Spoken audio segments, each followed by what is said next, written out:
मासिक धर्म के दौरान कौन से कार्य नहीं करने चाहिए। दोस्तों, एक बार माता लक्ष्मी और भगवान विष्णु क्षीर सागर में शेषनाग की शैया पर विश्राम कर रहे होते हैं। तभी देवी लक्ष्मी भगवान विष्णु से पूछती हैं, हे प्रभु, आज मेरे मन में एक शंका उत्पन्न हो रही है। केवल आप ही मेरी इस शंका का समाधान कर सकते हैं। भगवान विष्णु कहते हैं, हे प्रिय, तुम्हारे मन में जो भी शंका हो, निसंकोच होकर पूछो। मैं तुम्हारी सभी शंकाओं का समाधान अवश्य करूंगा। देवी लक्ष्मी कहती है, हे प्रभु, किस श्राप के कारण स्त्रियों को मासिक धर्म की पीड़ा सहन करनी पड़ती है? मेरा दूसरा प्रश्न यह है प्रभु, एक रजस वाला स्त्री को कौन से कार्य नहीं करने चाहिए जिससे उन्हें पाप लगता है? भगवान विष्णु कहते हैं, हे देवी, आज तुमने मानव जाति के कल्याण के लिए बहुत ही उत्तम प्रश्न किया है। तुम्हारे इन सभी प्रश्नों का उत्तर देवशर्मा की इस प्राचीन कथा से प्राप्त हो जाएगा। इस महान कथा का श्रवण करने मात्र से ही समस्त पापों का नाश होता है। जो भी पति पत्नी इस कथा को ध्यानपूर्वक सुनते हैं, उन्हें सौभाग्य की प्राप्ति होती है। इसीलिए हे देवी, आप भी इस कथा को ध्यानपूर्वक सुनिए। देवी लक्ष्मी कहती हैं, हे प्रभु, ये देवशर्मा कौन थे? उनका आचार विचार कैसा था? मैं इस कथा को अवश्य सुनना चाहती हूं। कृपया आप इस कथा को मुझसे कहिए। मैं इसे ध्यानपूर्वक पूरा अवश्य सुनूंगी। भगवान विष्णु कहते हैं, हे देवी, पूर्वकाल की बात है। मध्य देश में एक अत्यंत शोभायमान नगरी थी। उस नगरी में देवशर्मा नाम के ब्राह्मण रहा करते थे। देवशर्मा को समस्त शास्त्रों और वेदों का ज्ञान था। वह परम बुद्धिमान, गुणवान तथा धर्म कार्य में तत्पर रहता था। सभी वर्णों के लोग उन्हें बड़ा सम्मान देते थे। वे प्रतिदिन यज्ञ, दान, धर्म तथा संध्या उपासना किया करते थे। वे पशु, पुत्र, बंधु बांधव तथा धन संपत्ति से संपन्न थे। देवशर्मा की पत्नी का नाम भगना था। वह भी अत्यंत चरित्रवान, गुणवान तथा पतिव्रता धर्म का पालन करने वाली स्त्री थी। फिर एक दिन देवशर्मा ने अपने घर पर सत्यनारायण की पूजा रखी और सभी ब्राह्मणों को स्वयं जाकर निमंत्रण दिया। नगर में निवास करने वाले समस्त मनुष्यों को उसने पूजा के लिए तथा भोजन के लिए बुलाया। फिर पूजा के दिन समस्त ब्राह्मण उसके घर पर पधारे। देवशर्मा ने सभी ब्राह्मणों का विधिपूर्वक पूजन किया और उनका आदर सत्कार किया। फिर उसने सभी ब्राह्मणों को घर के अंदर बुलाया और सुंदर आसन देकर उन्हें बिठाकर मिष्टान्न भोजन कराया। ब्राह्मणों को भोजन कराने के बाद उसने भगवान का स्मरण करते हुए सभी को वस्त्र आदि का दान करके विदा किया। वे सभी ब्राह्मण देवशर्मा को आशीर्वाद देकर वहां से चले गए। उसके बाद उसने अपने परिवार, बंधु बांधव तथा अनेक दीन और भूखे लोगों को भोजन कराया। इस प्रकार से सभी को भोजन कराकर और पूजा संपन्न करके जब वह ब्राह्मण अपने घर के द्वार के सामने खड़ा रहा, तब उसने देखा कि उसके घर के सामने एक कुतिया और बैल बात कर रहे थे। उस ब्राह्मण ने उस कुतिया और बैल की पूरी बात सुनी तो उसे बड़ा आश्चर्य हुआ। वह कुतिया और बैल उसके माता पिता ही थे, जो पिछले जन्म के पाप के कारण इस जन्म में कुतिया और बैल बन गए थे। तब वह ब्राह्मण मन ही मन सोचने लगा, ये दोनों तो साक्षात मेरे माता पिता ही हैं, जो मेरे घर पर पशु बनकर आए हैं। किस कारण से इन दोनों को प्राणियों का शरीर प्राप्त हुआ? अब इनके उद्धार के लिए मैं क्या करूं? इस प्रकार विचार करते हुए उस ब्राह्मण को रात भर नींद नहीं आई और वह रात भर भगवान का स्मरण करते हुए सोच विचार करने लगा। उसने सोचा, मेरे माता पिता की मुक्ति का उपाय केवल मुनि वशिष्ठ जी ही बता सकते हैं। इसीलिए सुबह होते ही देवशर्मा स्नान आदि कार्य संपन्न करके मुनि वशिष्ठ जी के आश्रम पर पहुंच गया।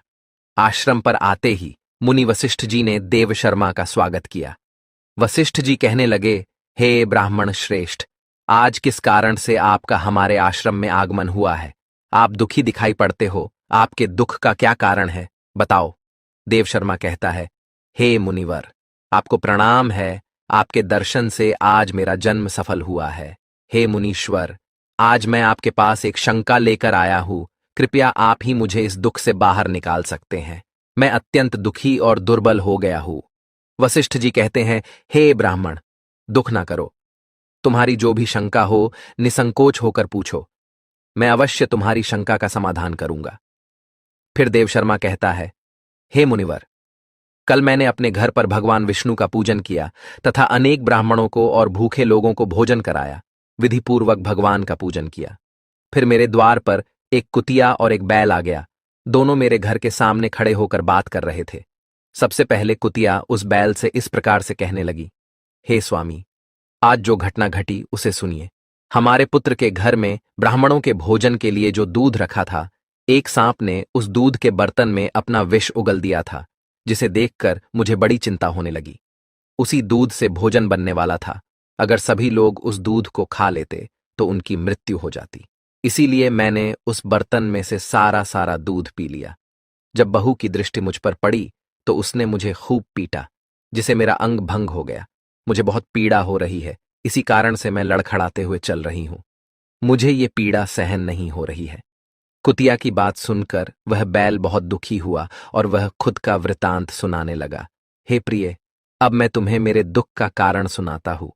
मैं पूर्व जन्म में इस ब्राह्मण का पिता था। आज इस ब्राह्मण ने सभी लोगों को भोजन कराया, किंतु इसने मेरे सामने घास तक नहीं डाली और ना ही मुझे जल पिलाया। इसी कारण से मैं बहुत दुखी हो गया हूं। फिर देवशर्मा कहने लगा, इस प्रकार से अपने माता पिता को कुतिया और बैल के रूप में ऐसा बोलते हुए देखकर मुझे बड़ा दुख हो रहा है। मुझे रात भर नींद नहीं आ रही है। हर क्षण मुझे चिंता सता रही है। मैंने कभी कोई पाप नहीं किया है, हमेशा धर्म के कार्य किए हैं, फिर भी मेरे माता पिता को ऐसे कष्ट झेलने पड़ रहे हैं। इसी कारण से आज मैं आपके पास आया हूं। कृपया आप अपनी योग शक्ति से पता करके मुझे बताइए, किस कारण से मेरे माता पिता की ऐसी दुर्दशा हुई है और उनकी मुक्ति के लिए मुझे कौन सा कर्म करना चाहिए।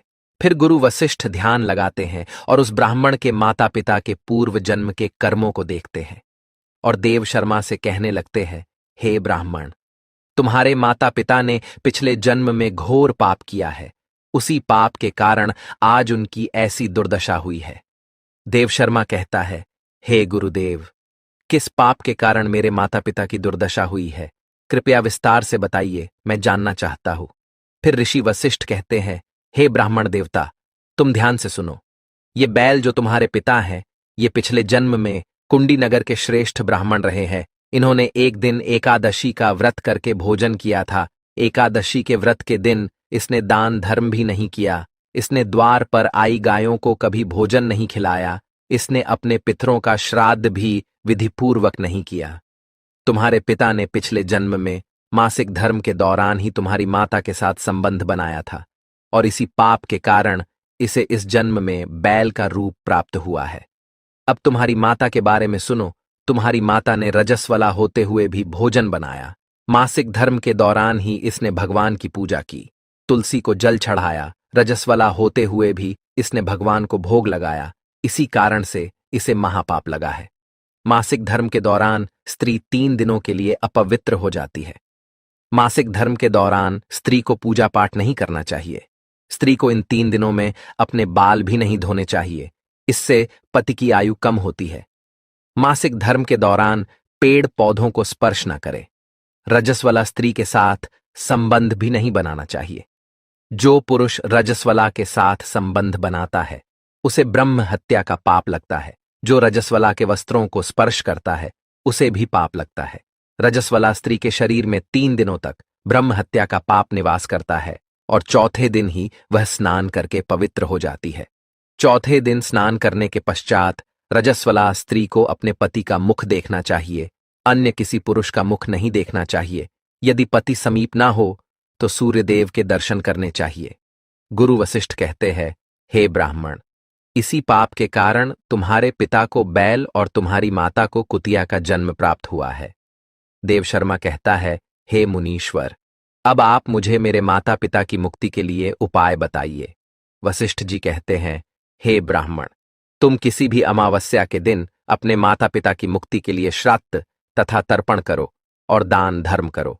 गाय की सेवा करो और गौ माता को मिष्ठान्न खिलाओ और अपने माता पिता की मुक्ति के लिए भगवान से प्रार्थना करो। फिर ब्राह्मण वही करता है और फिर उसके माता पिता को समस्त पापों से मुक्ति मिलती है। भगवान विष्णु माता लक्ष्मी से कहते हैं, हे देवी, मैंने तुम्हें रजस्वला स्त्री को कौन से कार्य नहीं करने चाहिए इस विषय में बता दिया है। अब मैं तुम्हें बताता हूं किस कारण से स्त्री को मासिक धर्म से गुजरना पड़ता है। सत्ययुग में कालकेय नाम से प्रसिद्ध दानव हुआ करते थे। दानव होने के कारण उनका स्वभाव उग्र था और वे हमेशा ही युद्ध करने के लिए तत्पर रहते थे। फिर एक दिन सभी दानव वृत्रासुर के साथ मिलकर स्वर्गलोक पर चढ़ाई करने लगे। उन असुरों के पास भयंकर शक्तिशाली अस्त्र थे जिसका देवता सामना न कर सके और भागकर ब्रह्मदेव के पास चले गए। फिर ब्रह्मदेव ने उन्हें असुरों को परास्त करने का उपाय बताते हुए कहा, हे इंद्र, तुम इसी क्षण महर्षि दधीचि के पास जाओ। वे उनके शरीर की हड्डियों से तुम्हें अस्त्र शस्त्र प्रदान करेंगे। उन्हीं अस्त्रों का प्रयोग करके तुम वृत्रासुर का वध कर सकोगे। फिर सभी देवता महर्षि दधीचि के आश्रम पर जाते हैं और उन्हें प्रार्थना करके अस्त्र प्रदान करने की विनती करते हैं। फिर संसार के कल्याण के लिए महर्षि दधीचि अपने शरीर की हड्डियों से अस्त्र शस्त्र निर्माण करते हैं। उन्हीं अस्त्रों में से एक वज्र नाम का अस्त्र होता है जिसे देवराज इंद्र धारण कर लेते हैं। फिर सभी देवता गण वृत्रासुर के साथ युद्ध करने के लिए निकल जाते हैं। देवताओं और दानवों के बीच भीषण युद्ध होता है। सभी देवता आकाश में दानवों से युद्ध के लिए एकत्रित हो जाते हैं और प्रहार करने लगते हैं। अग्निदेव अग्नि के प्रहार से दैत्यों को दग्ध करने लगते हैं। अग्नि के प्रभाव से दैत्यों का अंग अंग जलने लगता है। फिर वरुण देव जल की वर्षा से दैत्यों को डुबो देते हैं, जिससे दैत्य त्राही त्राही करने लगते हैं। अनेक दिनों तक इस प्रकार से दैत्यों और देवताओं के बीच में भीषण युद्ध चलने लगता है। फिर देवराज इंद्र और वृत्रासुर आमने सामने आ जाते हैं। दोनों के बीच भीषण युद्ध होता है और फिर देवराज इंद्र अपने वज्र का प्रहार करके वृत्रासुर को मार डालते हैं।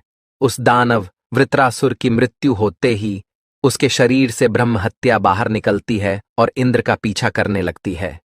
फिर वह ब्रह्म हत्या इंद्र के शरीर में प्रवेश कर लेती है, जिससे इंद्र को ब्रह्म हत्या का पाप लगता है।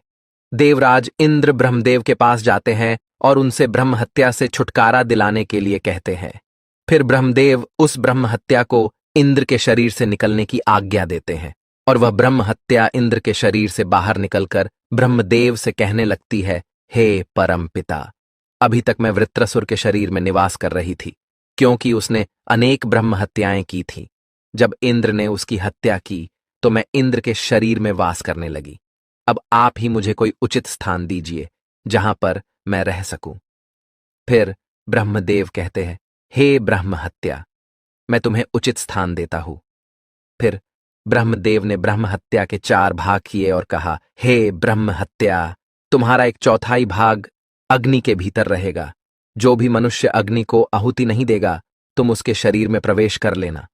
तुम्हारा दूसरा एक चौथाई भाग जल के भीतर रहेगा। जो भी जल में थूकेगा अथवा मलमूत्र का त्याग करेगा, तुम उसके शरीर में प्रवेश करोगी।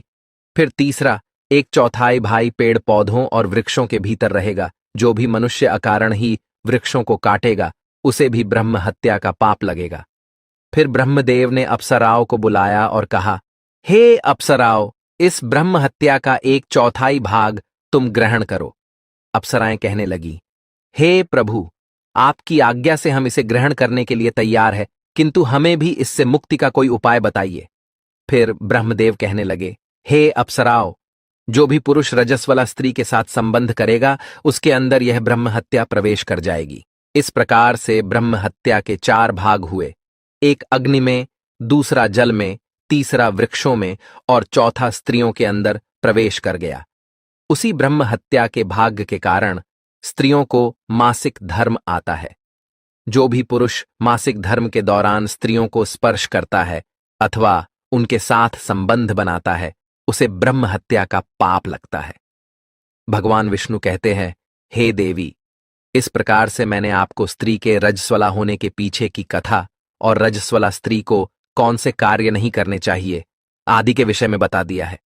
मां लक्ष्मी कहती है, हे प्रभु, आज आपने मुझे बहुत ही महत्वपूर्ण ज्ञान दिया है। मैं भी आपको वचन देती हूं, जो भी स्त्री मासिक धर्म के दौरान पूजा पाठ करेगी, पति के साथ संबंध रखेगी, उसके घर में मैं प्रवेश नहीं करूंगी।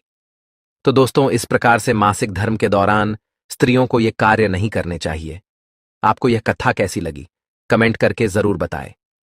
जानकारी अच्छी लगी तो वीडियो को लाइक जरूर करें। कमेंट में जय श्री हरि विष्णु अवश्य लिखें। साथ ही चैनल को सब्सक्राइब करें।